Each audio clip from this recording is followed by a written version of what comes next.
Good day, grade 12 learners at home. In front of you is Tobile Mabuza, a tourism teacher from the Gauteng East District. Today I'll be presenting tourism, as you know, and one of our topics is going to be tourism sectors.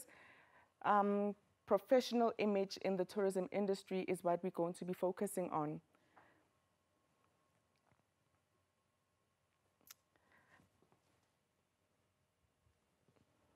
The lesson objectives, you need to understand the concept of professional image. Identify the factors that contribute to the professional image of a company. You also need to be able to identify the key knowledge in an application exercise or in a real-life examples and activities.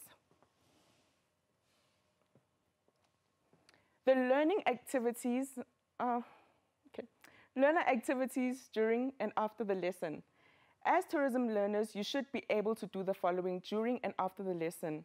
Learners make listening notes and write down key aspects presented, replay recorded or downloaded recording of the broadcast, make concepts map or mind map summaries which are easy to study, work through past paper questions, especially their marking guidelines, compare the answers of more than one exam question to see how the same content is assessed differently.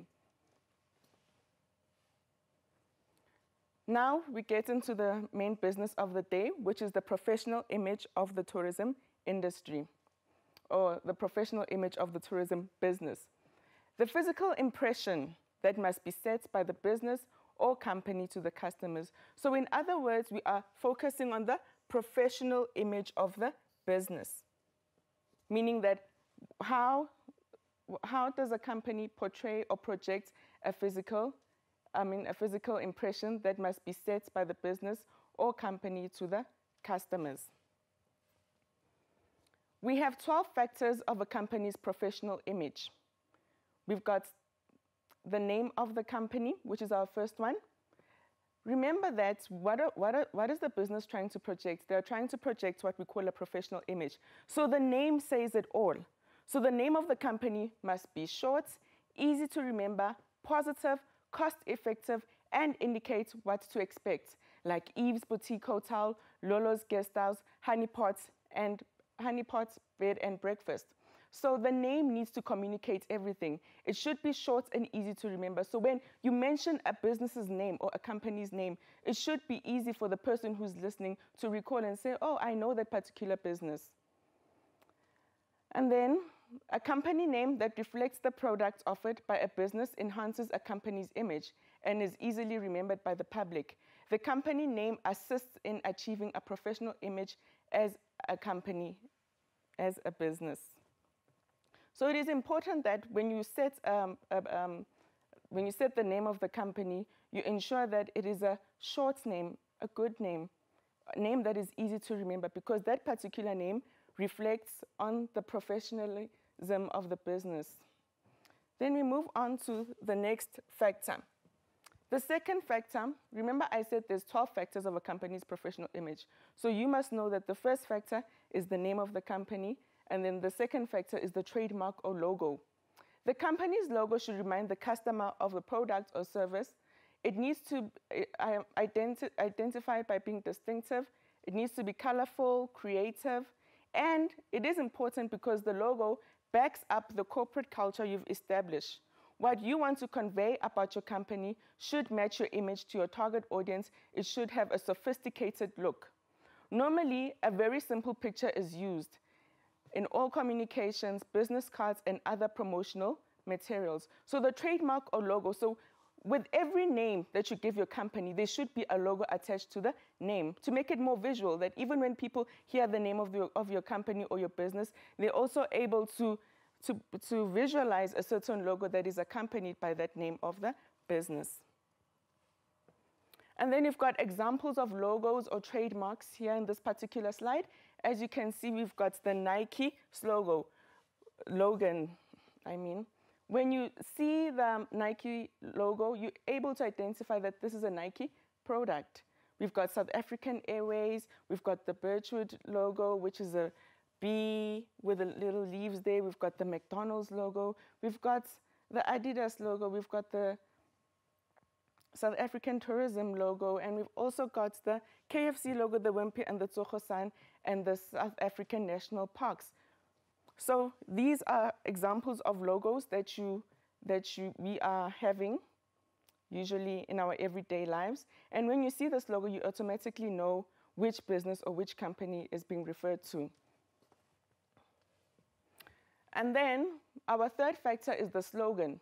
The slogan must be a memorable phrase.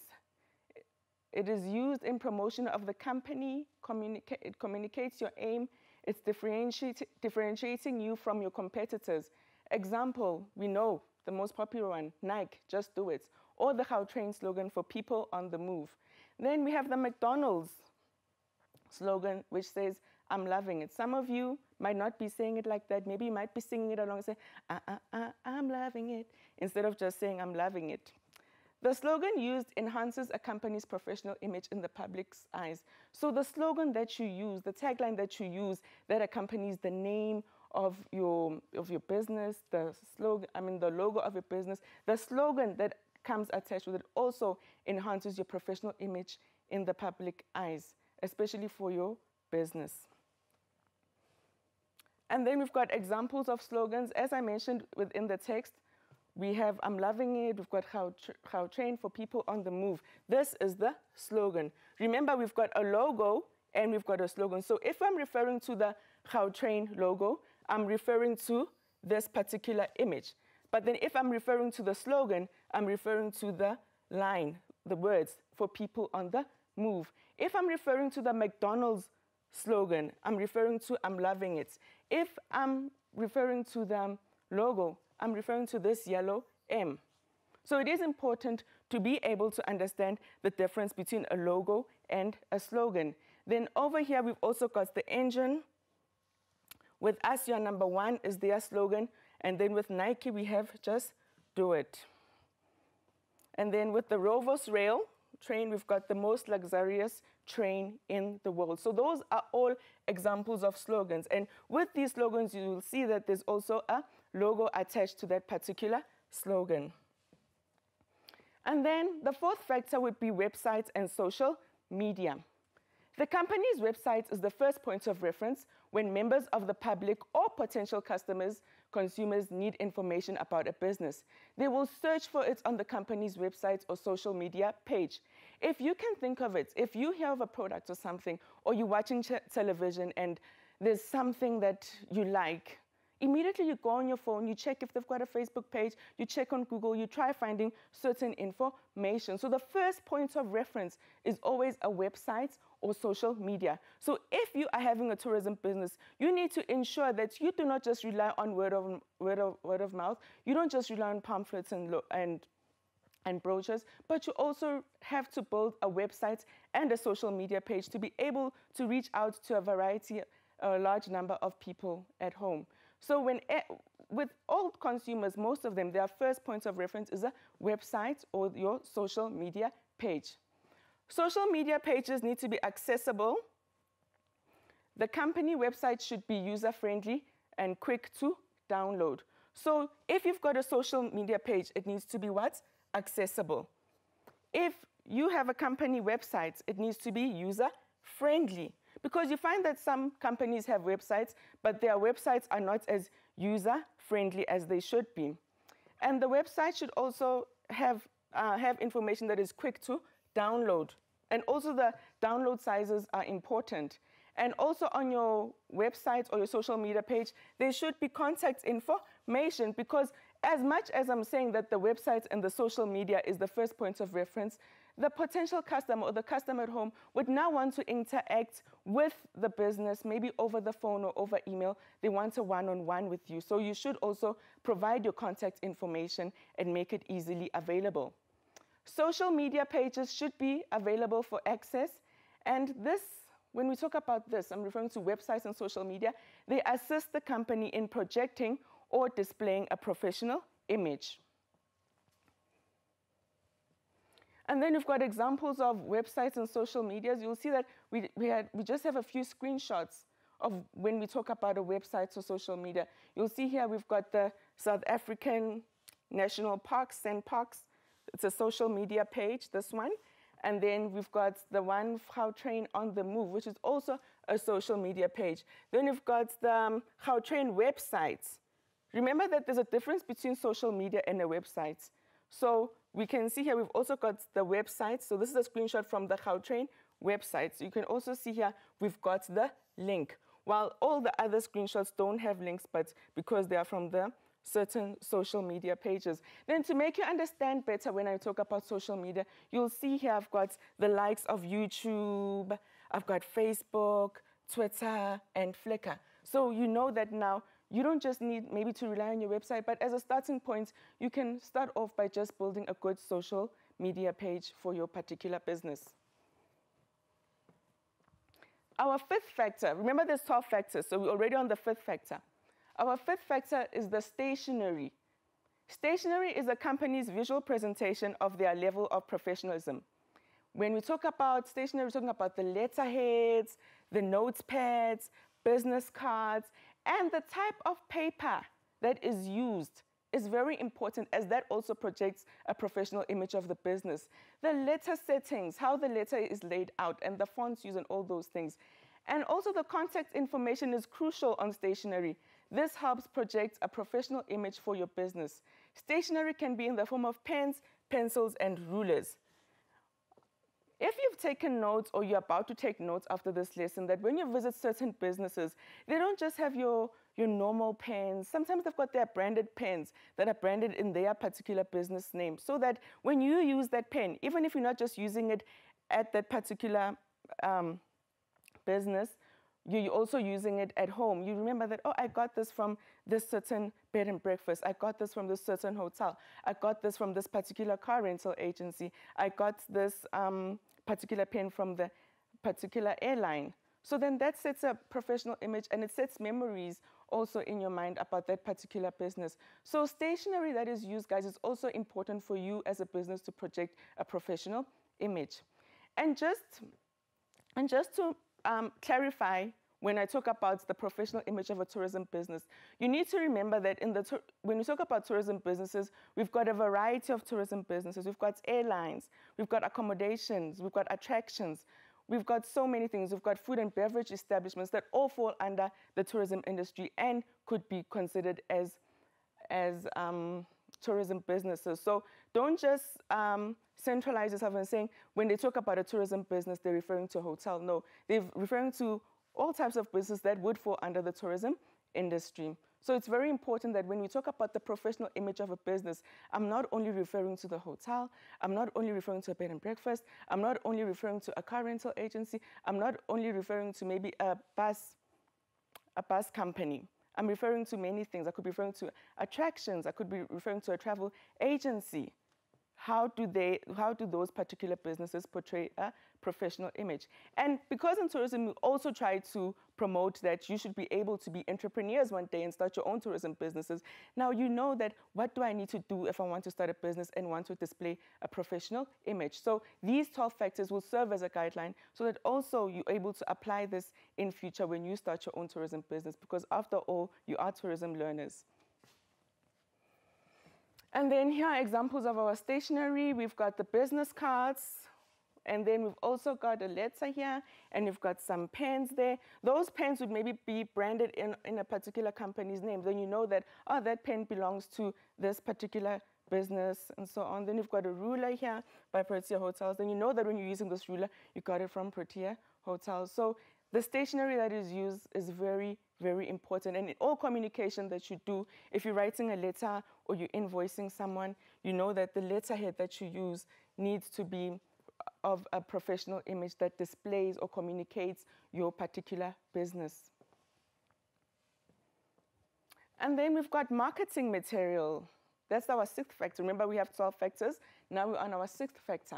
The marketing material. The public relations departments and the marketing departments must do a good job in displaying a professional image through the use of brochures, billboards, posters, and business cards, magazines, advertisements, branded vehicles. The marketing material that is created must display a certain level of a professional image. And I know with most of you learners, when teachers start to talk about marketing, some of you think that marketing is about going to look for a job. No, marketing is about advertising, promoting your product. So in the tourism business, you need to be able to market your material using the form of billboards, brochures, posters, business cards, magazines, and advertisements. So marketing is very important in achieving or displaying or projecting a professional image as a tourism business. Then we have our marketing material examples. Remember that from the previous slide, we spoke about billboards. As you can see, there's a billboard here. Over here, we've got similar brochures, something like a menu. And over here, it's a travel agency guide. And over here is another business card. And also here's another billboard. And then we've got the branded vehicles. So when you see that particular bus, you know that, oh, this particular 21-seater is actually from this particular hotel. So you don't even need to ask. You already know because it is branded, and that displays a professional image. I mean, when you see certain things that are displayed professionally, as a potential customer or as a consumer, you end up having faith in that particular product or that particular business. Say they really know their story. So projecting a professional image is very important for any business. And then we've got packaging. Our 7th factor is packaging. Remember, we've got 12 factors. We're on the 7th one. Packaging. The packaging and wrapping of products displays a professional image of the company or for the company. Examples would be McDonald's food is packaged in McDonald's branded packaging. Hotels package soaps, shower caps in branded packaging. So packaging, guys, is also everything. Please remember that. And then we've got packaging examples here. We can see we've got a nice box over here, nice boxes. They've probably got gifts inside. And we've also got the Debonairs pizza. So these are the hotel ones, or, I mean, when we talk about the boxes, probably referring to a certain hotel that is maybe providing guests with courtesy gifts or something. And then we've got the Debonairs pizza. Try something amazing. That's their packaging. You know that when you see that box, even if there's no pizza inside, you know that there was pizza because you know that that packaging is used for pizza. Then we've got over here, when you talk about hotels, can also create their own products and package them in packaging that actually represents what the business is about. Over here, we've got the Blanc, and it's a hotel, and you can see here it's a vanity kit set. And you know that now there's also combs, and they've got the razor and the sanitizers and the shampoo and so on. That is branded the hotel's name. So when you're at the hotel, you are still able to use that, and you are also able to take it home with you and serves as a memory. And you will tell yourself that because of that good experience, I want to go back to that certain hotel. And then we've got the McDonald's packaging over here. We've got the McDonald's packaging. You know that when you see this, you're seeing McDonald's, and you've got the Nando's packaging. All these packagings actually portray a professional image, except for one. That is why I put it in a red cross and said, no, it's not allowed. Foam packs. This foam pack over here, does not project a professional image. I myself would not know where that food actually comes from. So it is important that if you are having a tourism business, always make whatever you package to represent your business and communicate the name of your business and what your business is about. So having a foam pack as part of your packaging and just giving it to guests or to customers does not promote your business further outside the premises of your business. So please always ensure that your packaging represents your business and it is of a professional manner. And then the 8th factor is physical experience. Remember, we've got 12 factors, and now we're on the 8th factor. The physical appearance. The signage on the building entrances and the company building, the garden must display a professional image for the company. So when we talk about the signage, talking about the wording, when I come into your particular business, am I able to see, is this a hotel? Is this a car rental agency? Is this a restaurant? The upkeep, physical representation of the building in which the company operates, needs to be well taken care of and maintained in order to maintain and display a professional image for the company. So when you talk about the upkeep, the physical representation of the building. Is the building in which your business is operating, is it well taken care of? Does it display a professional image for the company? So you need to ensure that just as much as maybe you're offering a good product or a good service, but also remember, first impressions last. And if we come to your particular business and the physical upkeep is not up to scratch, you have already lost the point of displaying a professional image for a company. So the physical upkeep or the physical representation of the building is quite important, as that also contributes to a professional image for that particular business. And then we've got physical appearance examples over here. We'll see that when we talk about signage, we're talking about this, the wording on the entrances. We've got the Hyatt Palace where it hurts. We've got the Holiday Inn Express. And when we talk about the upkeep of the garden, if you can see over here, we've got a picture. It's got a nice pool in the garden. It looks so perfect, and that does display a professional image. And also the entrances, we've got the car rental agencies and an entrance here at the spa. And we've got the Europe car rental agency. They're also displaying a professional image. If you look here at the parking bay, all the concrete slabs are branded to show that the cars that are parked here actually belong to Europe car and available for rental by customers. And then we've got customer service policies. When we talk about customer service policies, we're referring to the contracts, code of conduct, environmental policies relating to the structures and the systems within a company that must be in place. So the contracts, meaning when I'm actually referring to the customer service policy, you can see that we've got the word customer service policy. And I'm sure you've always heard that the customer is always right.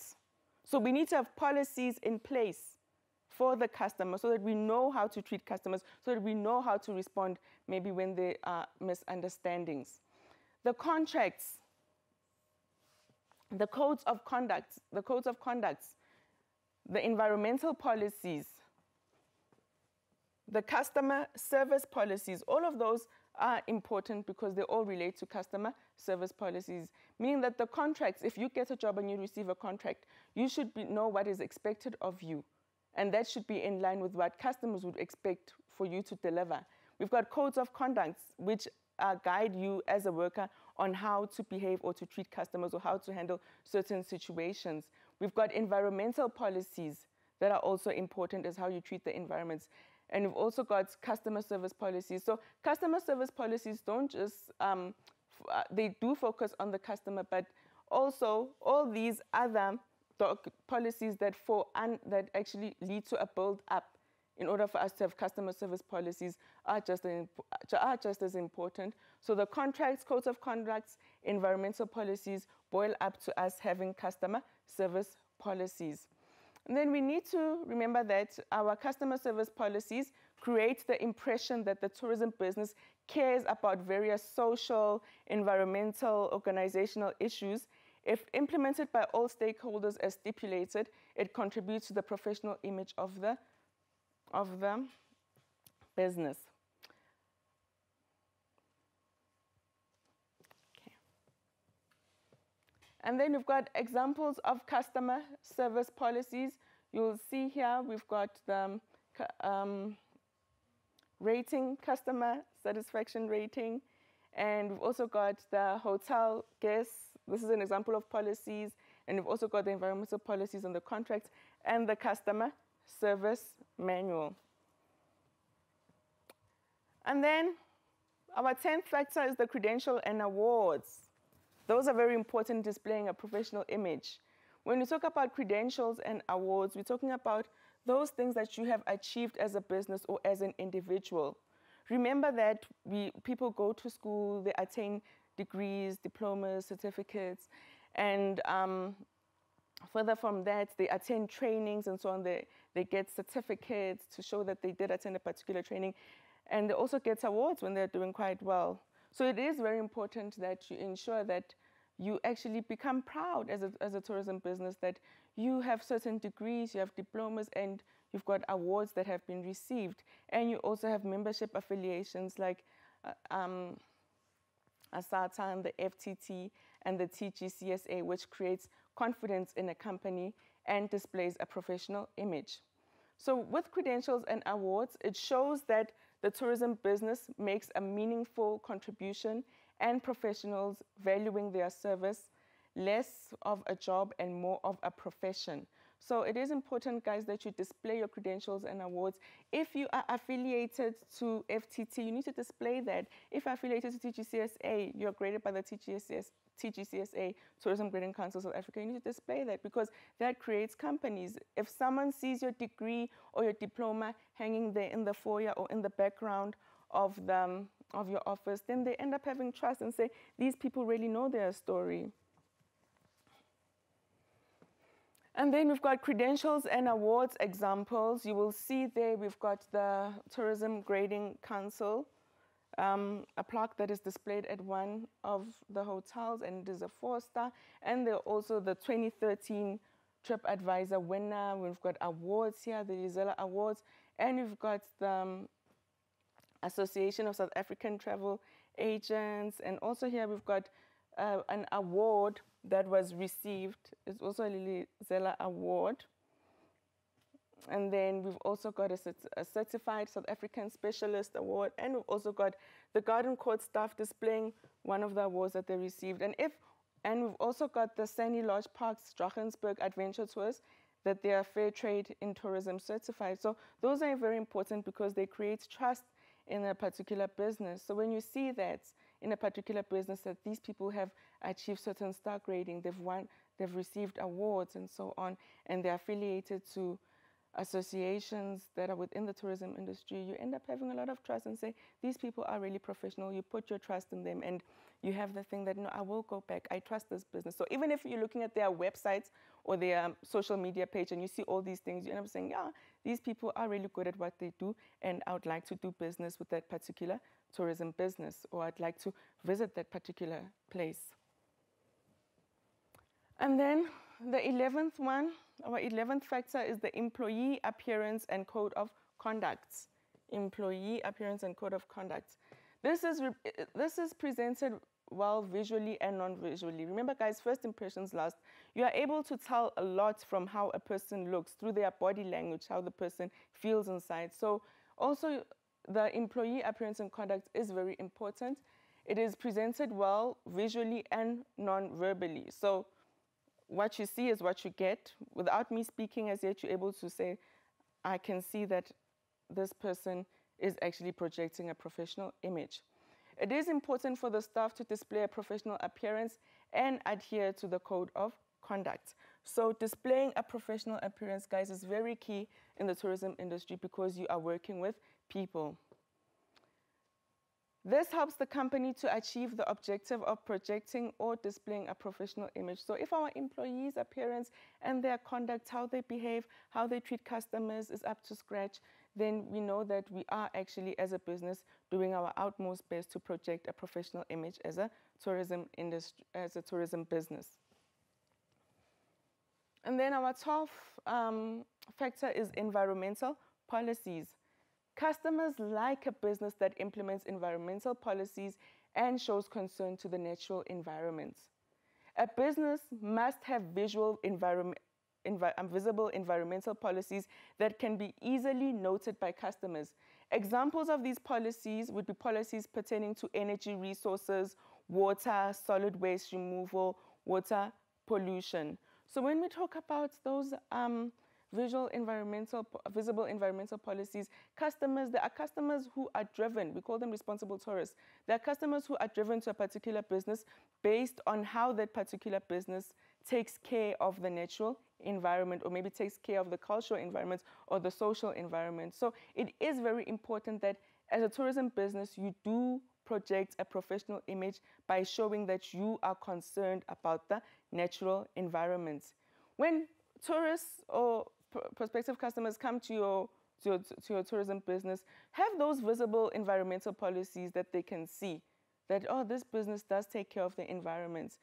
Have policies that pertain to energy resources, how this particular business, if it's a hotel, how this particular hotel saves energy. As we know, we've got national crisis when it comes to energy resources. We experience load shedding and all those things. So we need to take care of the energy resources. And as a tourism business, you need to communicate to your customers how you take care of the natural environment pertaining to energy. What measures do you have in place that conserves energy? How do you conserve water? How do you manage solid waste removal, and how you manage water pollution? One thing that you must remember is that tourism is highly dependent on the natural and physical environment for existence. Therefore, companies having environmental policies in place helps the company to establish or project a professional image to the public, potential customers, and tourists.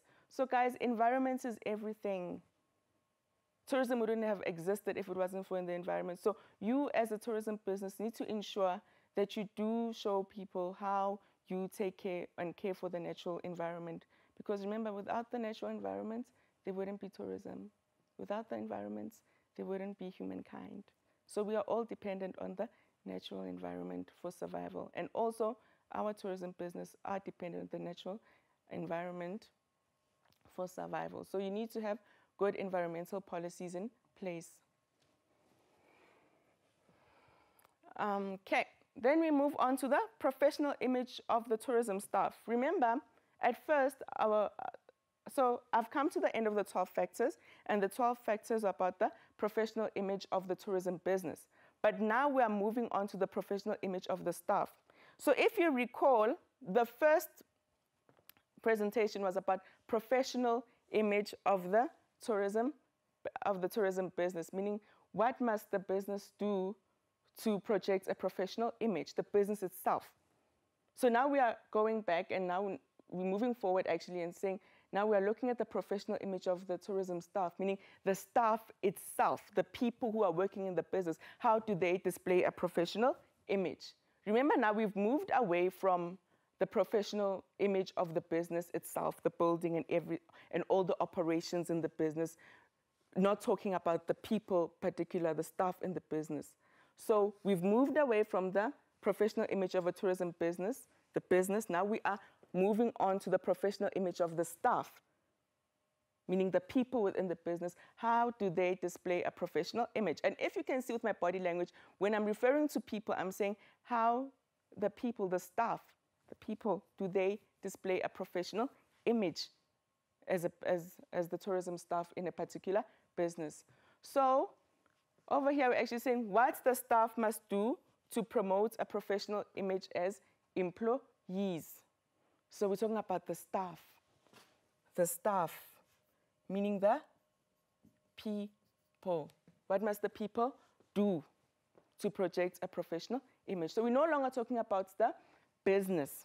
But now we also need to remember that the people are parts of the business, but now we are focusing on the staff.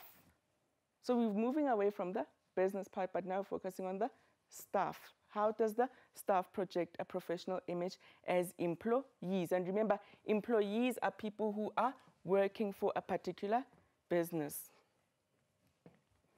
Then you've got the professional appearance. There are 5 P's of professional appearance. We've got polish, poise, posture, presence, and positioning. Those are the 5 P's. And then we've got the 6 factors of professional image of the staff. Remember, we had the 12 factors, which was on the professional image of the business. Then you've got 6 factors of the professional image of the staff. First one is uniforms. Uniforms are good for staff to present a professional image. Uniforms indicate unity in the business as well as a professional image. Examples could be, that we could use now, would be school uniforms. Schools use uniform to display a form of unity and order. Companies can also use uniforms to achieve organizational goals and a professional image amongst the staff.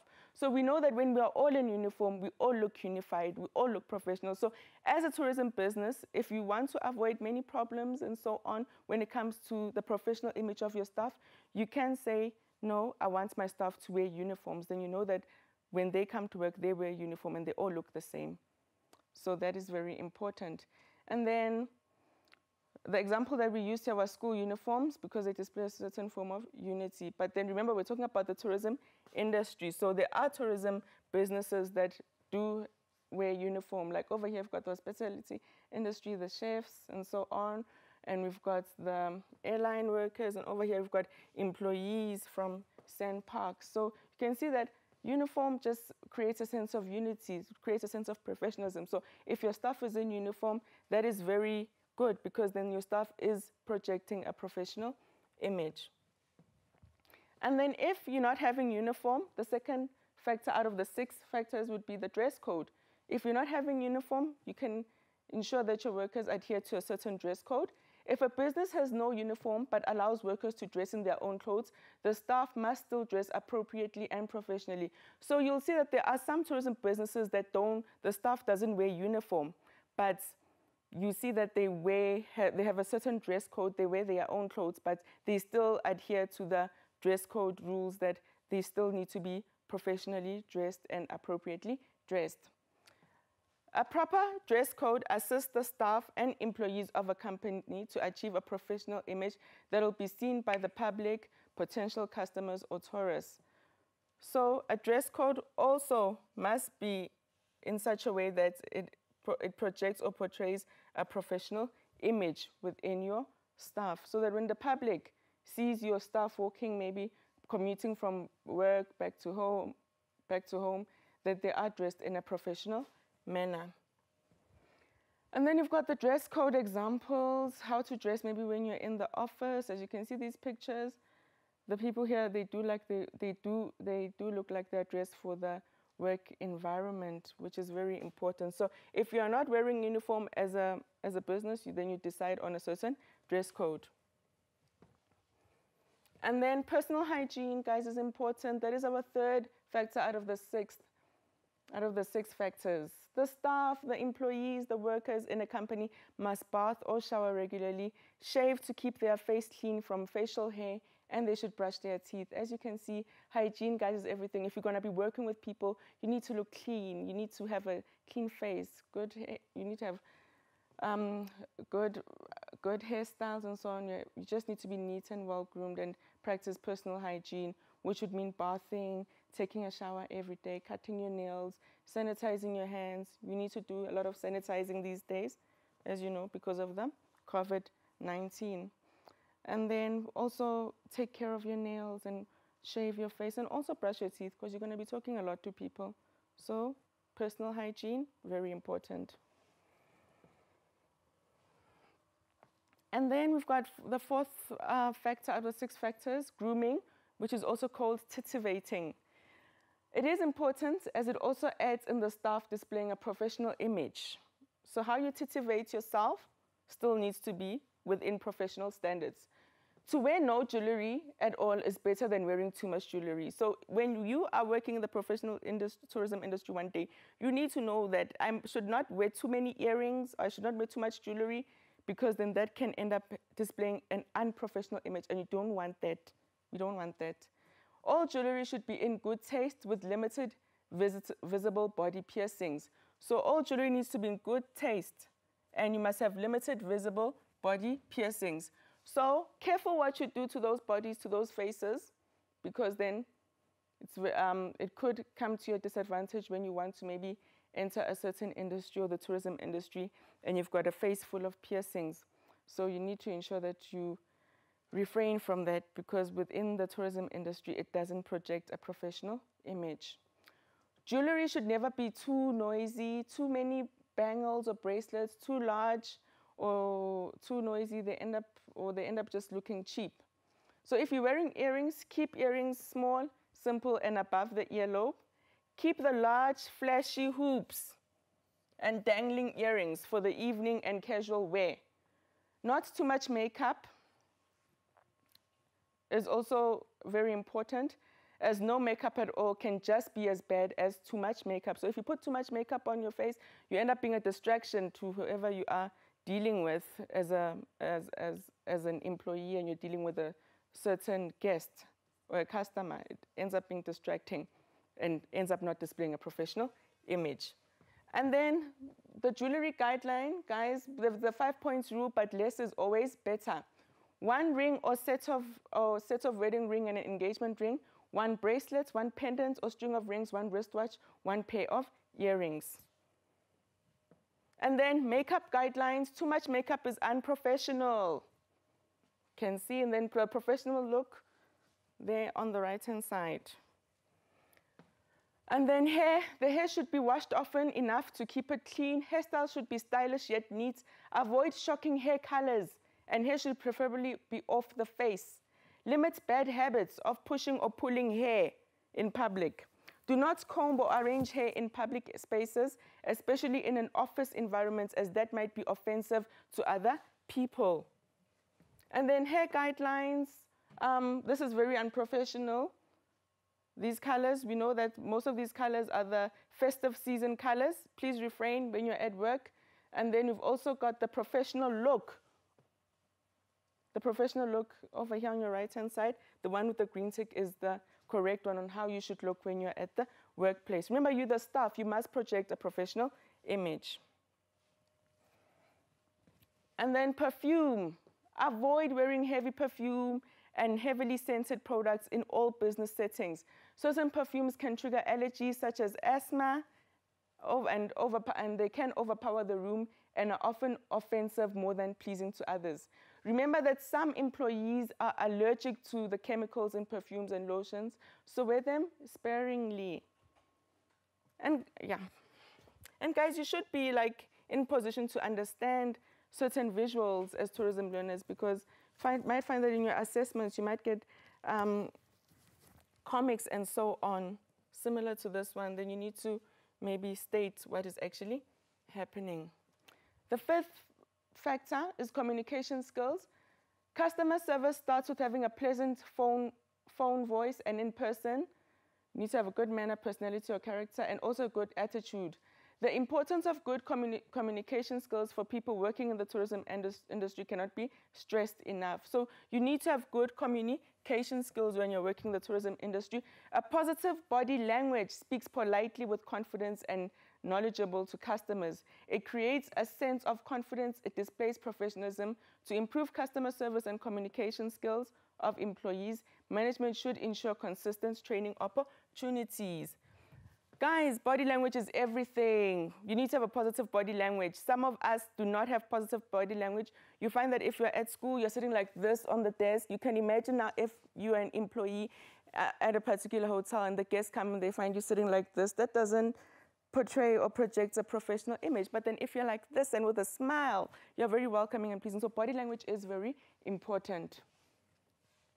And then communication skills, example, you can see over here, there's pictures of good communication skills. You can see that these people look very approachable. Over here, we've got a team building exercise. Remember that even with communication skills, it doesn't just come standard with the person. Sometimes you just need to train people to have particular communication skills. Our sixth factor would be the interaction with customers. You need to select the right people for the job and supervise their work and actions. All employees working directly or indirectly with customers should be aware of the fact that they are employed by the business because they have customers who pay for the products and services. They should work equally hard to keep the customers happy in order to keep their jobs. The manner in which the staff interacts or relates with customers plays an important role in the staff creating a professional image for themselves and for the company. And then over here you can see interaction with customers. And how your employees or your workers interact with customers, it ends up leading to referrals. Past clients come back. You can also retain your current clients and you get future clients. So how you interact is very important. And then tips for the learners. These PowerPoint slides may be used in conjunction with your Tourism CAPS Aligned textbook that is used in your school. Use the Tourism Examination Guideline 2017. This particular topic is assessed or tested in or asked in Section D, Tourism Sectors, Question 7. Use past question papers to test yourself on professional image in the tourism industry contents. And then here's a screenshot of the exam guideline. And then we've got an examination type of questions that you can expect in the exam. Hence, I said that you should go through your past papers to practice this particular topic on the professional image in the tourism industry. Okay. Question 7. The car rental advertisements below, study the car rental car rental advertisements below and answer the questions that follow. While on board an aeroplane, a passenger saw the 2 advertisements in the in-flight magazine. He plans to hire a car upon arrival at his destination. When you're faced with a question, guys, in the exam, you read the question for the first time, and then you read it for the second time. So we've got car rental company A. We charge the lowest daily rate in the industry, only 4,500 per day, simply the cheapest car rental. Then we've got car rental company B, which is the supreme car rental. Everyone working here will go the extra mile for you. So if you now know your contents very well, you should be able to identify which company over here, car rental company A or car rental company B, is portraying a professional image as a business, or a professional image as the staff. So it's very important that you understand your content so that you'll be able to interpret such things, such images when they come up in the exam. Remember, guys, I said you read your questions for the first time, read them for the second time before attempting to answer. 7.1, identify the car rental agency whose advertisement does not project a professional image and a sense of trust and confidence to a prospective customer.